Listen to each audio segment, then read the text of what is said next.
This is an interview on May 24th, 2010 with Jenny Bloom-Lisak. Did I pronounce it correctly? Being interviewed by Kyle Farrar. Okay, Jenny, could you start with your story about when the gas drilling first came to your neighborhood and when you were first introduced to gas drilling, and what were your first thoughts on gas drilling and what was your first impression? I guess it was when the landman first came. You know, he came in, didn't want to speak to Tom, he just wanted to speak to me, and I hadn't heard of Marcellus before, and I had very little information, and I got a bad feeling right off the bat, because, I could tell he was seemed like in a rush, you want to sign this, and my company's really antsy, and we got to get this done, and, don't delay us, and so, I told him, well, I'll talk to my husband and come back. So, he came back almost immediately. And, it's the same way with Tom. I'll give you $100 if you sign this today. And, we don't know anything about it. And he shows us some maps. And I had the feeling right from the get-go that he was very condescending. That, he knew that we didn't understand it, but he wasn't, I would ask questions and he'd say, I don't know. And he didn't care that I would get the answer. And so we soon decided that we didn't want to talk to him. And he kept being a pest, saying the same thing. In Jefferson County, you don't have any good gas. Just sign this, we'll give you $100. All your neighbors have signed. So I had my son Will listen to him one day because, Will doesn't allow people to talk to him like that. So, and Will got very angry with him. He said, "You're not understanding. My folks don't understand anything that you're talking about, and you're not explaining it." And they just wanted to get that paper signed. That was all. So, which was for what? He wanted us to lease our property. So we just kept ignoring them. When I see him on the driveway, I wouldn't answer the door. So in the meantime, they started drilling over here. At one point I figured, well, they must, don't even care about, whether we sign anymore.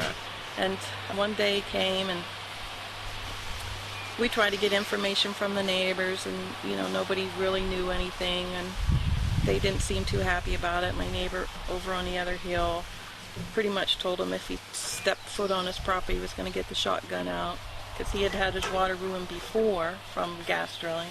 So just from talking to neighbors like that, it just sounded like it wasn't going to be a good thing. But then he came and said, here's the map. You're the only hole. Everybody all around you is leased. The gas well is up. He drew a line and he was just going to make a jog right around our property thing. And so we signed the lease because we knew that was going to be the only way we had insurance that if they messed up our water, they would have to fix it.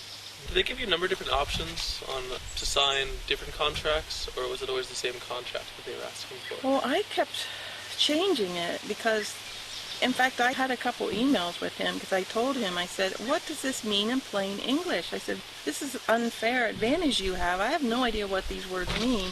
And, I'd say, it sounds like you're saying one thing, but it doesn't sound like it's saying this in the lease. And it wasn't. And I wanted him to guarantee that they would replace the water in quantities that I could take a bath in and water my plants. Then he refused to put that in.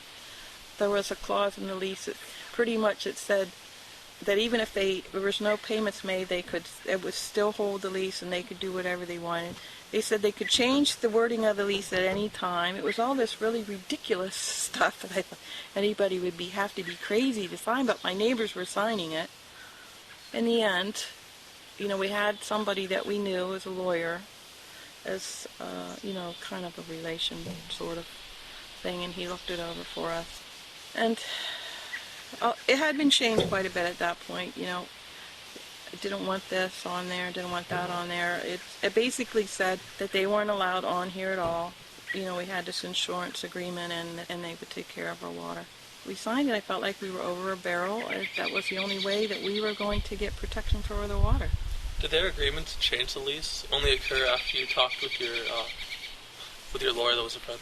No, they changed that part before. Mm-hmm. Yeah. And initially, did they want to set up a drilling pad in the area, or did they want the right to set up a drilling pad in the area? Mm-hmm. Yes. So, and when was this? It's about a year ago, I think. No, maybe it was just last fall because he brought me a squash. Mm-hmm. So as if that might change my mind. I don't know.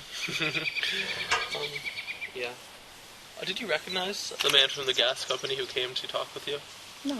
No? He was from around here? No. Was he a younger guy? Did he seem like he was a professional speaking for the gas company? Oh, yeah. I think he'd been in the business a really long time. Uh-huh.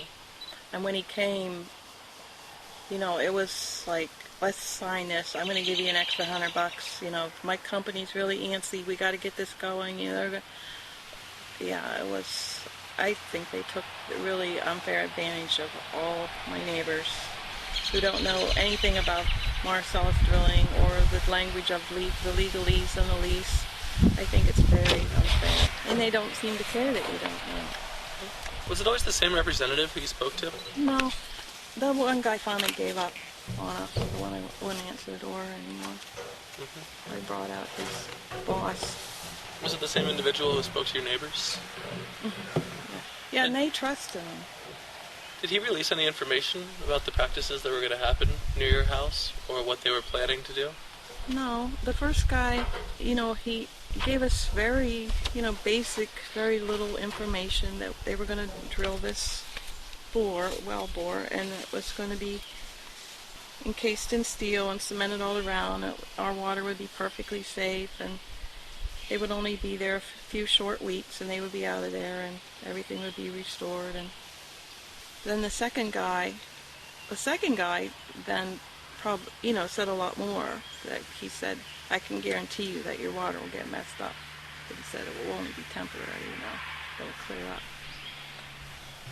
He's the one that told me about the fault in the well that they had just drilled previously, that the Marcellus Shale had a big fault in it, and it shifted, which was, to me, was just proof then after I started researching it that, then that means that fracking fluid can go right up the fault line instead of being where it's supposed to be, staying where it's supposed to stay.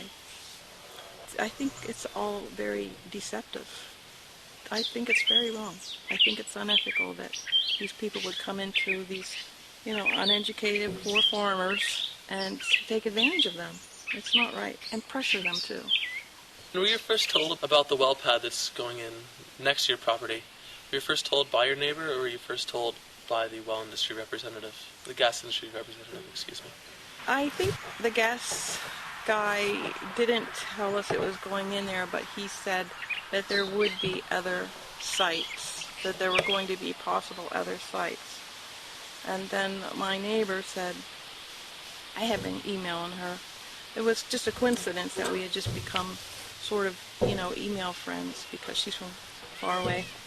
And, I had contacted, not her directly, but a member in her family years ago to see if we could buy this field over here. And I told her in my letter that I wanted to buy it to make sure that my water was safe and nothing would ever happen to this area. And they said they weren't interested in selling.